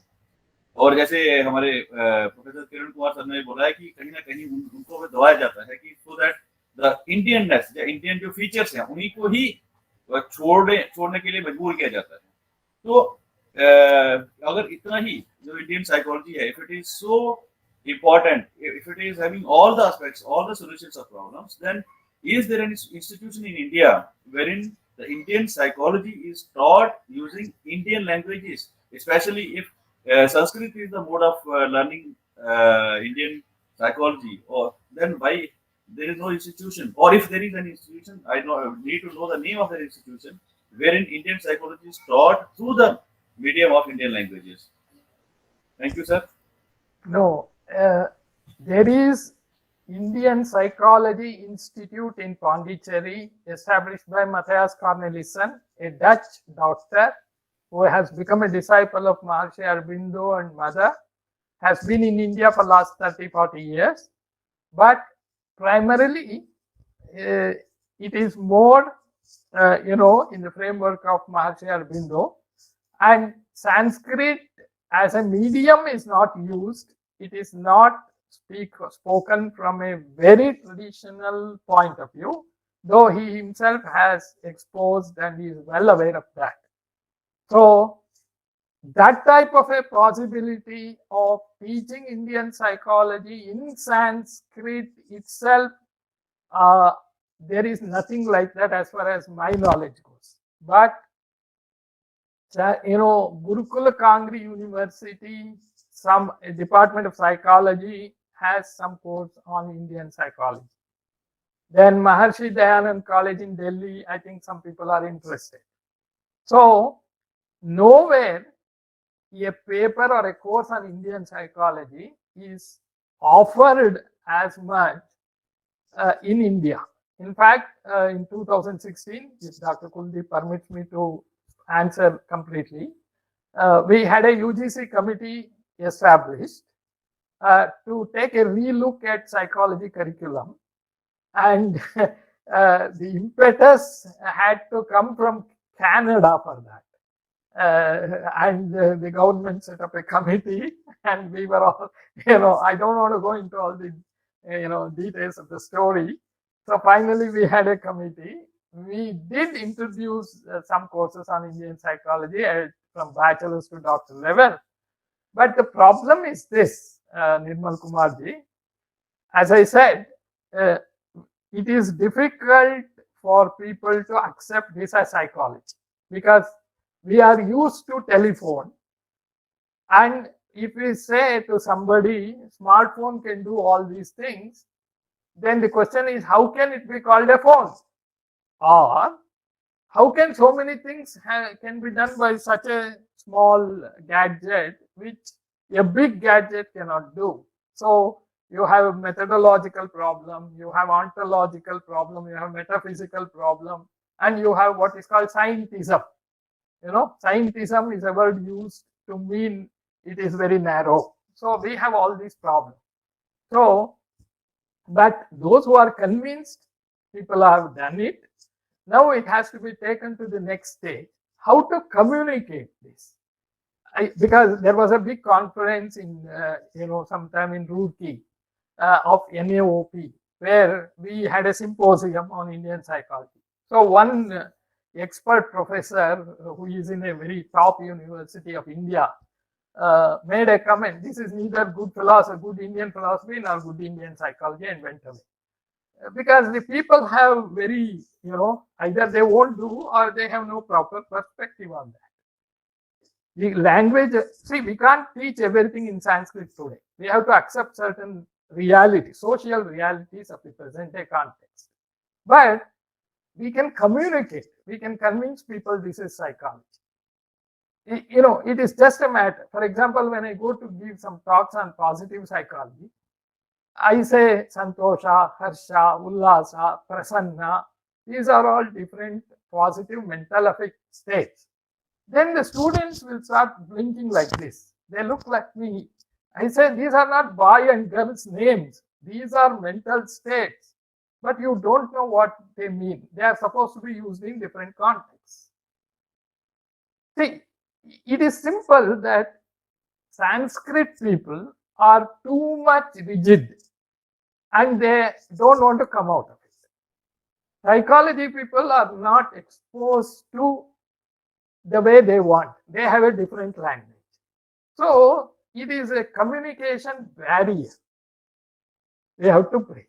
Then it is possible. It is a question of how to articulate the ideas. That is all we have.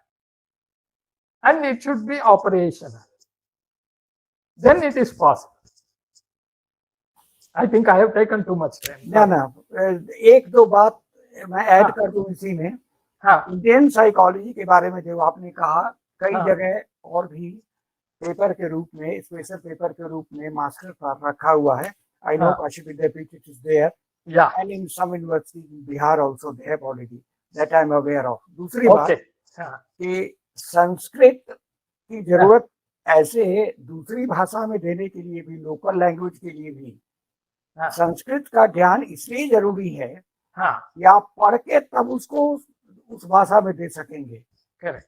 है ना. अभी स्कूल साइकोलॉजी पर एक किताब पब्लिश हुई और वो हाँ. करीब 20 लैंग्वेज में सब जगह लेके दिया गया है, अलग अलग. पौंडीचेरी से ही ये पब्लिश अभी किया गया है.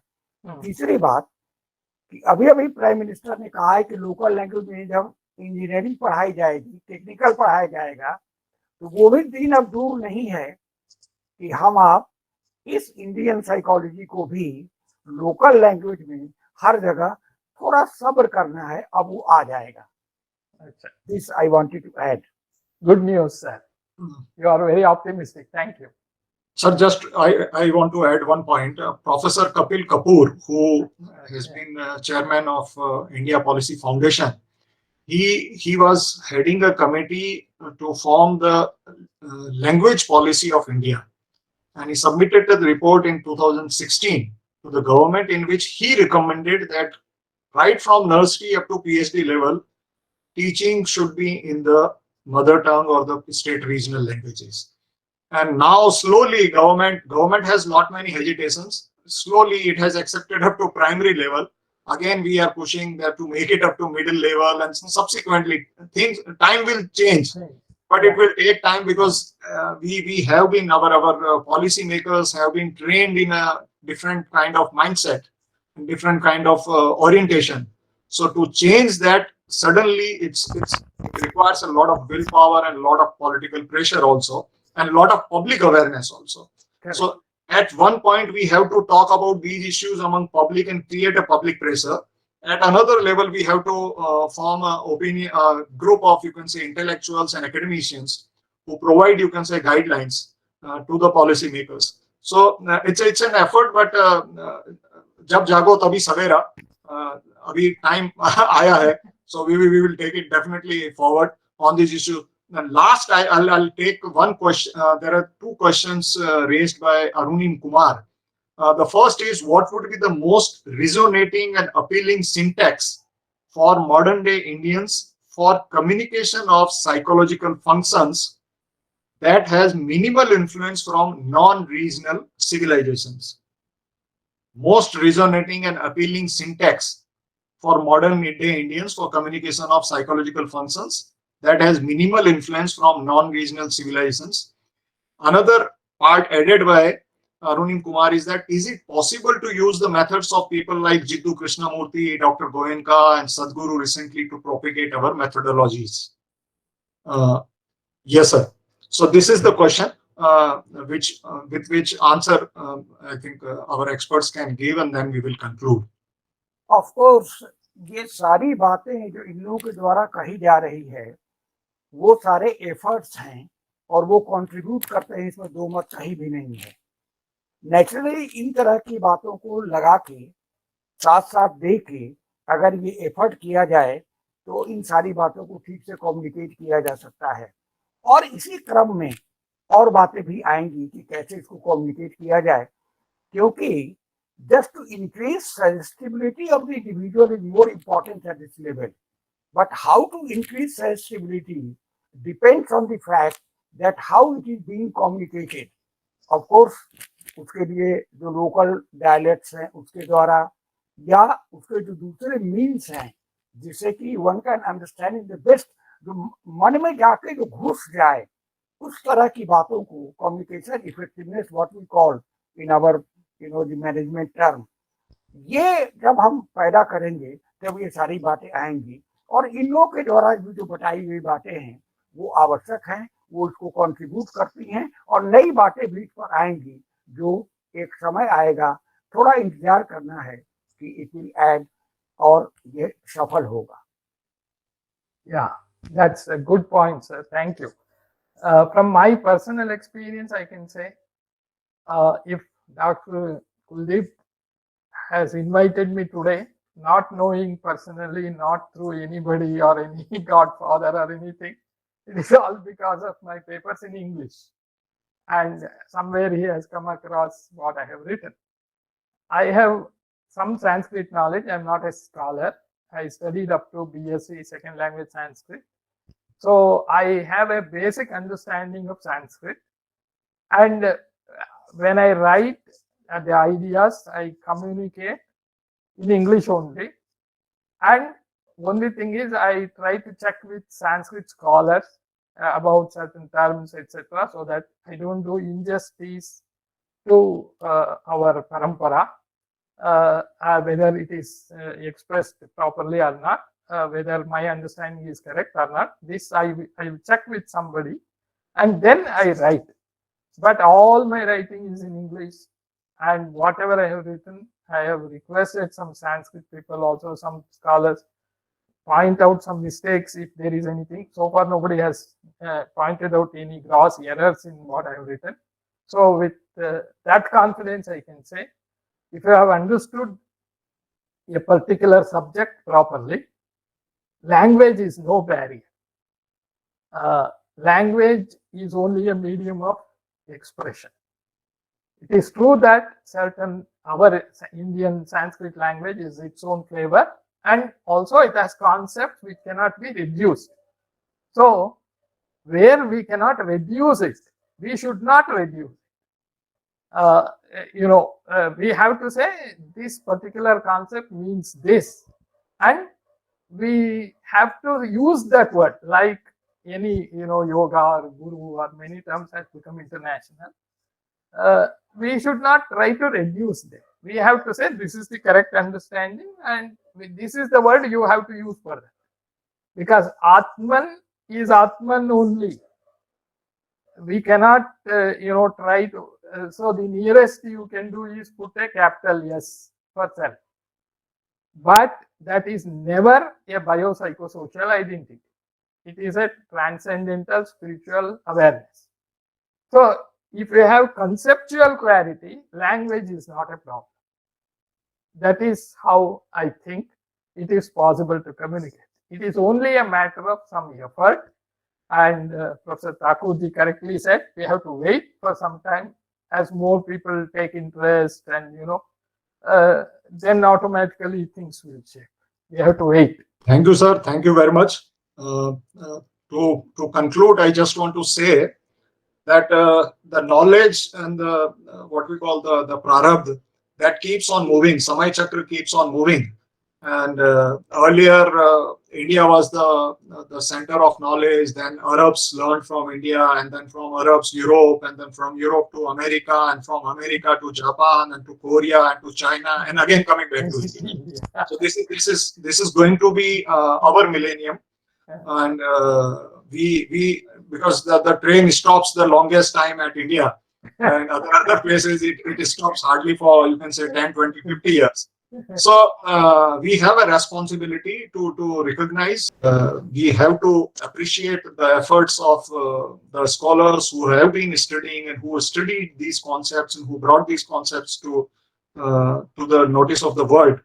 We just have to add our efforts and take the work forward. And definitely it's a divine intervention also.